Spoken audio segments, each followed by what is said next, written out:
série Municípios Capixabas apresenta agora Baixo Guandu, cidade pacata, de ruas largas e arborizadas, que tem o comércio e a prestação de serviços como principais atividades econômicas.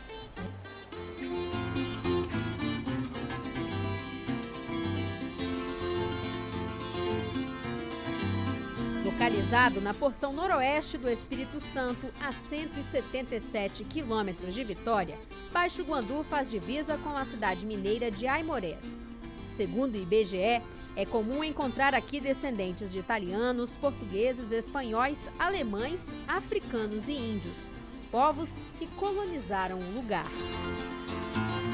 E foi pelo Rio Doce que chegaram os primeiros colonizadores em Baixo Guandu, em 1875. O desbravador, Major José Vieira de Carvalho Milagres, veio do Rio de Janeiro e construiu as primeiras casas e o primeiro comércio. A partir daí, o local virou caminho de ligação entre os lugarejos da região. Com isso, aos poucos, a localidade foi ganhando novos moradores, a maioria vindos de Minas Gerais e Rio de Janeiro e colonos imigrantes. Quando a estação ferroviária é inaugurada em 1907, a pequena localidade já havia se transformado em um importante entreposto comercial. A agricultura e a pecuária extensiva estavam consolidadas como as principais atividades da região e o comércio começa a ganhar espaço. Com o crescimento populacional e econômico que a ferrovia trouxe a Baixo Guandu, o lugar foi emancipado em 1935.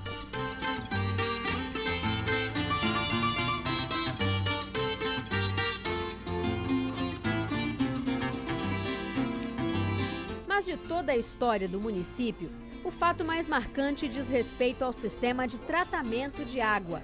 Baixo Guandu foi a primeira cidade do Brasil a implantar a fluoretação da água em 1953. Nessa época, o país acompanhava os estudos feitos pelos Estados Unidos sobre o combate à cárie dental, com a adição do fluorsilicato de sódio à água tratada para uso das populações. O município era um dos poucos no país que possuía um moderno sistema de abastecimento de água, que satisfazia os padrões estabelecidos pela engenharia sanitária, como conta seu Yusuf Amin, que foi diretor do Serviço Autônomo de Água e Esgoto, o SAI, por 29 anos. Primeiro era Serviço Especial de Saúde Pública, depois passou a ser Fundação Serviço de Saúde Pública e depois é a FUNASA atual. Então, o Serviço Especial de Saúde Pública, eles vieram para instalar um fluo no Vale do Rio Doce. Tinha a cidade Baixo Guandu construindo serviço de água, tinha Aimorés construindo serviço de água, tinha Conselheiro Pena construindo serviço de água e tinha Valadares. Então, eles correram todos e a cidade que eles acharam mais em condições, a construção para assentar o serviço foi aqui. Foi uma questão até de sorte. Então, eles resolveram instalar o fluo aqui. Foi a primeira cidade do Brasil dotada de fluo e a segunda da América do Sul.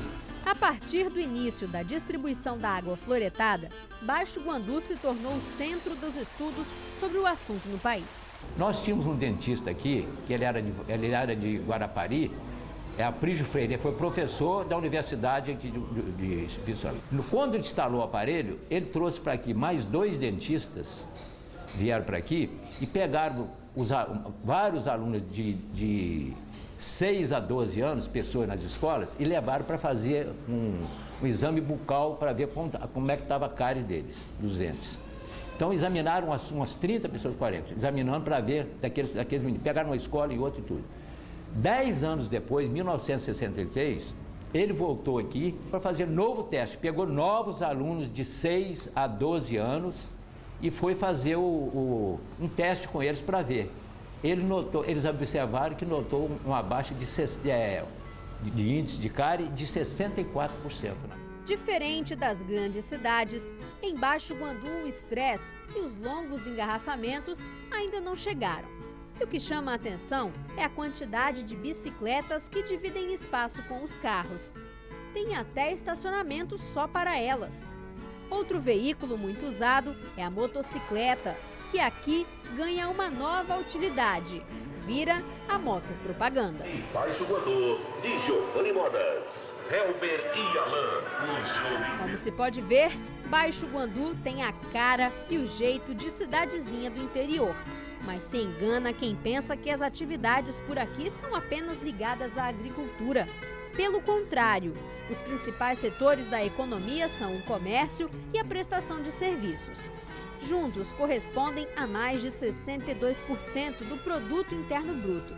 O empresário Giovanni é dono de uma das lojas mais antigas da cidade.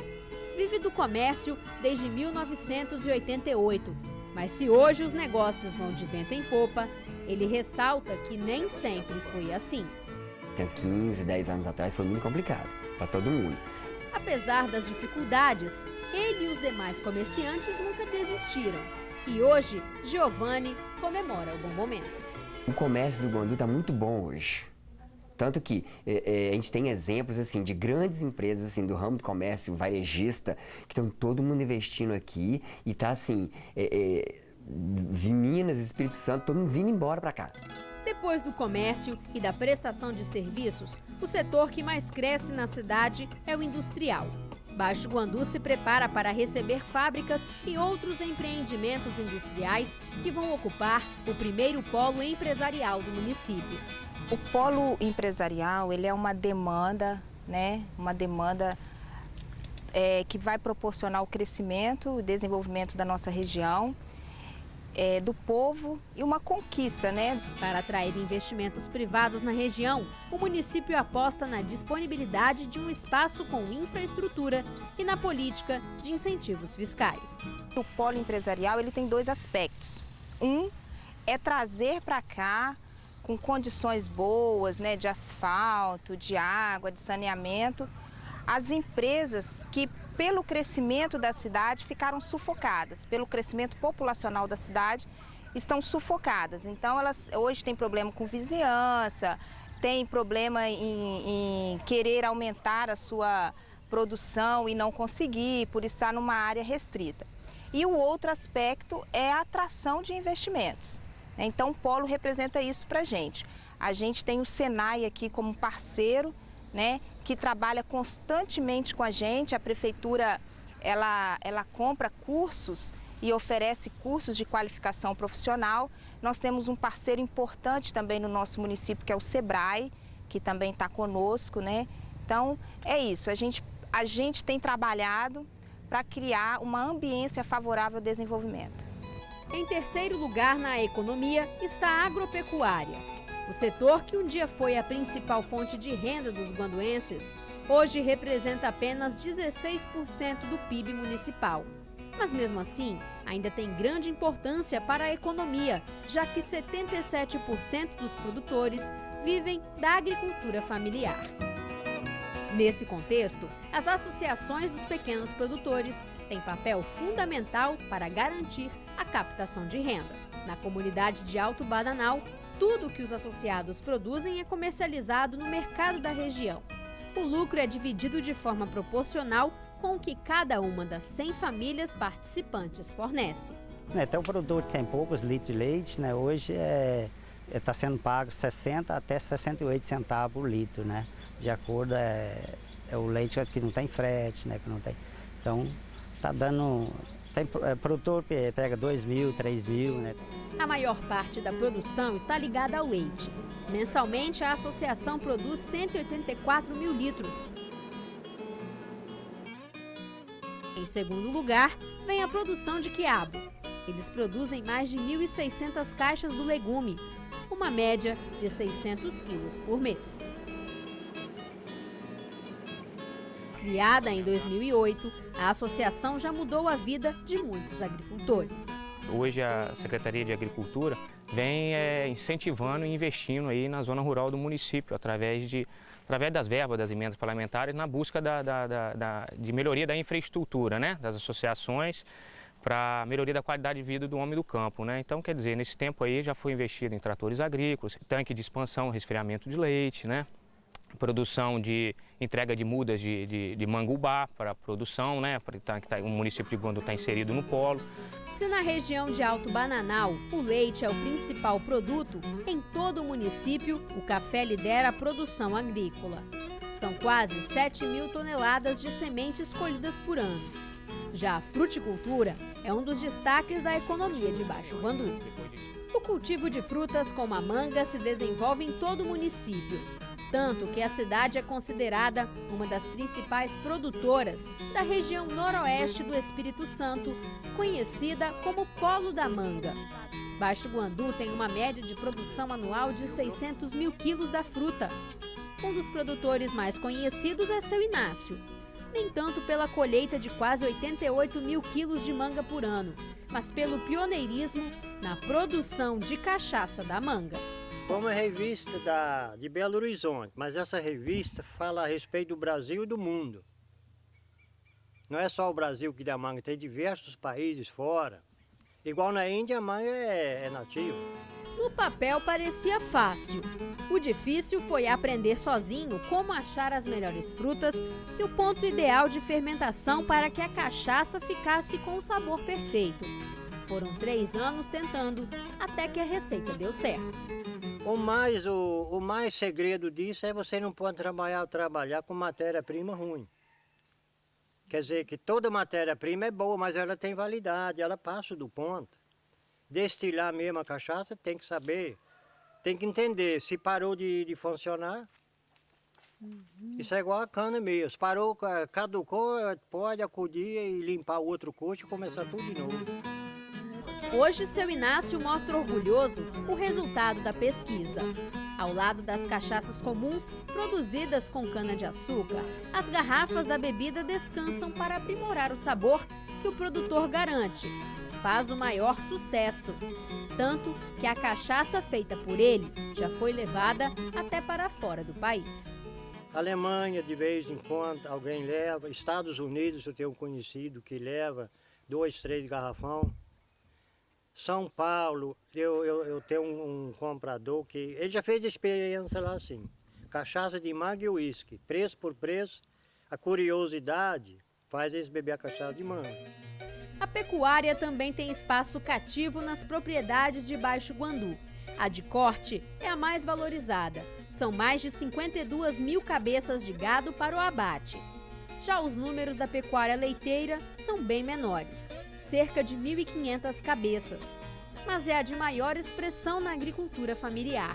A fazenda produz cerca de 10 mil litros por mês. O que não é vendido vira queijo.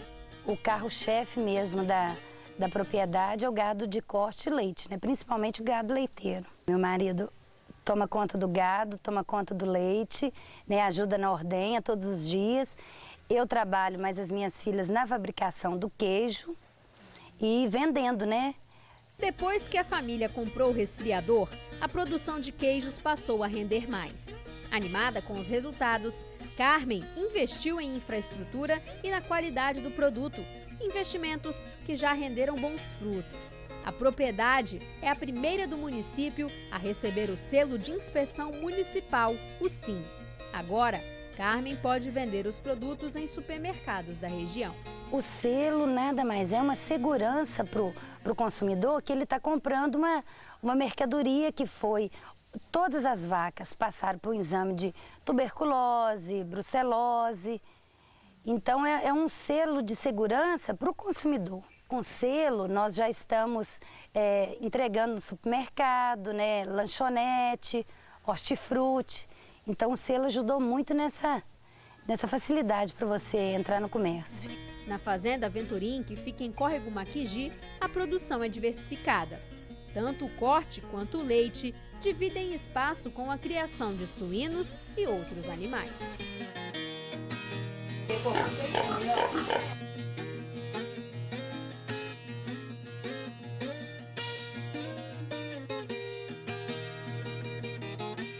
É na feira da cidade que uma parte do que é produzido pela agropecuária familiar chega à mesa dos moradores do município.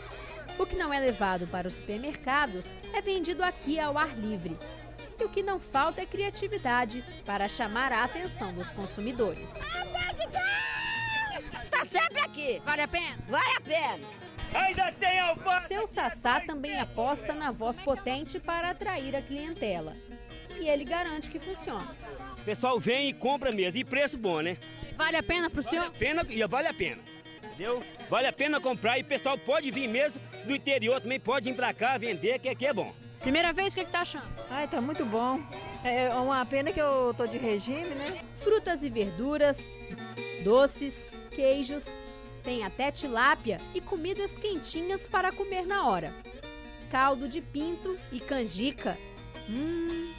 Dona Doraci gosta muito de fazer compras aqui e destaca o lanche mais conhecido da feira.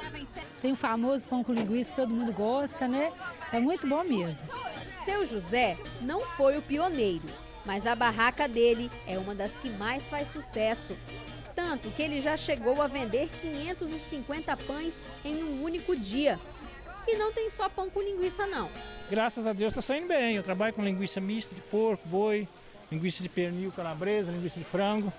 E só comendo um delicioso pão com linguiça para aguentar firme no trabalho, já que a feira começa na quinta à noite, entra a madrugada adentro e só vai terminar no dia seguinte. Uma das apostas da economia de Baixo Guandu é a extração de granitos. Lembra da Dona Carmen, lá da Fazenda Venturim? A família agora está otimista com uma nova atividade dentro das terras. Uma pedreira já começa a retirar algumas rochas. Agora, recentemente, nós conseguimos a liberação, a LO, e já está sendo explorado novamente. Deu para perceber que Baixo Guandu é uma terra rica em nutrientes e minerais. E uma das artes mais conhecidas na cidade está intimamente ligada ao solo. A argila é a matéria-prima da arte de Seu Manuel. O oleiro é o mais antigo da cidade. O ofício ele aprendeu com os pais. Fazer utensílios e outras peças de cerâmica foi o ganha-pão que sustentou todos os filhos e a fonte de renda que paga as contas da casa até hoje. Apesar da tradição familiar, os filhos de Seu Manuel não quiseram aprender o ofício. E para não deixar a tradição da olaria morrer no município, Seu Manuel tratou de arrumar um sucessor. E o apelido do aprendiz já é bem sugestivo: Esperança. Seu Manuel foi 15 anos, né, que eu tinha um irmão que trabalhava com ele, né? Aí ele me trouxe também para vir cá, né, trabalhar com ele aqui, com 15 anos. E vim, gostei e continuei, estou até hoje. Os investimentos na recuperação de prédios históricos enchem os guanduenses de orgulho. O antigo Cine Alba é o melhor exemplo. Inaugurado em 1954 pelas famílias Rous e Kunkel, o cinema era considerado, na época, a melhor casa do gênero no Espírito Santo, com 800 cadeiras estofadas, sistema de som e iluminação impecáveis. E sabe quem é um dos grandes personagens dessa história? O seu Yusif, lá do início da matéria. Antes de protagonizar a inclusão do flúor na água tratada de Baixo Guandu, ele trabalhou no cinema. O Bruno Bafili, que é o esposo da Érica, que é a irmã do Eri, ele é um italiano que veio da Itália e ela estava estudando lá, ela conheceu ele lá. Então, o que aconteceu? Quando ela veio embora, ele veio para aqui e foi trabalhar um tio dela ali como torneiro, ele era torneiro mecânico. Em determinada época, ele resolveu casar com ela. Ela era muito bonita. E ele também é um italiano muito bonito. Aí falou com o seu Eri Kuhn, que era o pai dela, que ele ia casar e ia voltar para a Itália, porque aqui não dava para ele. Aí o velho falou: não, para lá você não vai levar minha filha de jeito nenhum. Não, eu tenho que ir, porque eu não posso ficar aqui, que não dá. Então o que você quer para você ficar aqui? Aí ele diz assim: eu quero então montar um cinema aqui. Então você pode montar do jeito que você quiser. Eles compraram o terreno ali e montaram aquela imensidade. São 800 poltronas. Ele foi na Itália, trouxe as máquinas da Itália, todas italianas. Veio as máquinas para cá e o cinema funcionava. Tela panorâmica, é um dos maiores cinemas que tinha no Espírito Santo. O Cine Alba não servia apenas para as grandes atrações cinematográficas. No palco do cinema, grandes cantores nacionais se apresentaram em shows que marcaram época em toda a região. Seu Yusif lembra de um dos fatos que mais marcou a memória dos guanduenses. Teve vários cantores que vinham aqui sempre. E o Bruno, no dia 1º de abril, ele falou que ia trazer a Ângela Maria, anunciou a Ângela Maria para o dia 1º de abril, que ia dar um show aqui. Aí, mas todo mundo não acreditou, mas ele falou, não, eu vou trazer, e falou que trouxe, até com o sogro dele ele enganou todo mundo, que ela estava na casa dele já para dar o show, trouxe aqui, e ele pensou que ia dar pouca gente, e o cinema superlotou, ficou cheio de gente, veio gente de tudo quanto é lado para assistir o show da Ana Maria. Quando estava terminando, ele ia passar primeiro o filme, quando estava terminando o filme, ele chegou perto de mim, o Wilson Passo e algumas pessoas assim, falou, vocês me ajudam aí, porque não tem Ângela Maria, não é 1º de abril, quer dizer, é 1º de abril. Ele falou, meu Deus, eu falei, Bruno, você não é doido de fazer um trem disso, não? Eles vão quebrar esse cinema, vão acabar com o seu cinema aqui, Bruno. Ele falou, não, vocês me ajudam aí. Aí foi lá, falei com o pai dele que estava aí, que veio para ver a Ângela Maria também, falei com o sogro dele, o seu Henrique Kunkel. Falei assim, eu falei assim, olha, a Ângela Maria não tem não. O quê? O Bruno falou comigo que é 1º de abril. Eu falei, meu Deus, você não faz um trem desse. Aí eles queriam avançar nele, nós subiu lá algumas pessoas assim, tinha um meio valente aqui, e não deixaram segurar ele.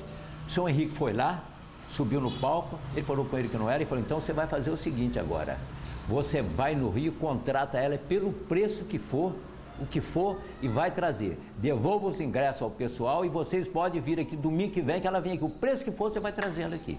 Ele foi no Rio, olha a sabedoria dele. Contratou a Ângela Maria, ele tinha um cinema em Conselheiro Pena também, alugado, que passava filme lá. E veio, foi na Vale do Rio Doce, contratou um daqueles carrinhos que andava consertando, que carregava o pessoal, trouxe a Ângela Maria, anunciou a Ângela Maria em Conselheiro Pena também. Então ele veio aqui, primeiro deu um show com ela, trouxe ela. Aí realmente veio e deu um show espetacular, que era uma cantora na época interessante, deu o show e depois foi passar o filme que ia passar. Em Conselheiro Pena, ele mandou passar o filme primeiro. Enquanto estava passando o filme, estava a Ângela cantando. Depois ele pegou o trolinho, foi para Conselheiro Pena, chegou lá, terminou o filme, ele chegou mais atrasado um pouco e deu o show com ela lá, recebeu um dinheirama lá, e aqui não recebeu, que já tinha recebido a entrada do pessoal, fez um preço barato, né? Pagou a despesa que o pai ia pagar de Ângela Maria e ainda sobrou dinheiro para ele. Apesar do sucesso nos anos 90, o cinema foi definitivamente desativado. Outro prédio que já respira novos ares é o do Canaã Social Clube.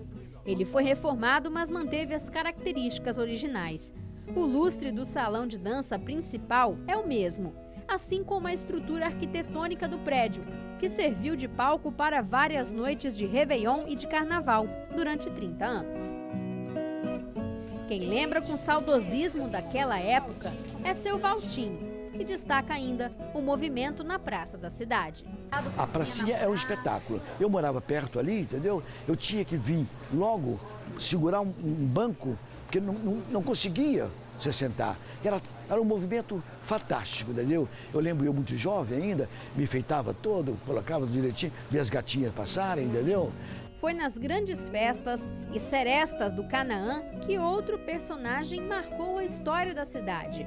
Seu Coelho ficou conhecido em Baixo Guandu por escrever a música que virou o hino da cidade. Numa noite de lua muito bonita, eu olhando para a nossa cidade, porque na cidade eu acho bonito, eu gosto muito da minha terra, me deu aquela vontade de cantar alguma coisa com referência a Baixo Guandu.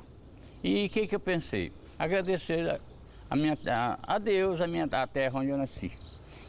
Guandu, terra forte e poderosa, das cidades grandiosas, a mais linda que eu já vi. Guandu, tu és o berço que eu nasci. Então, sentindo esta grande emoção, ofereço-te estes versos junto à minha gratidão.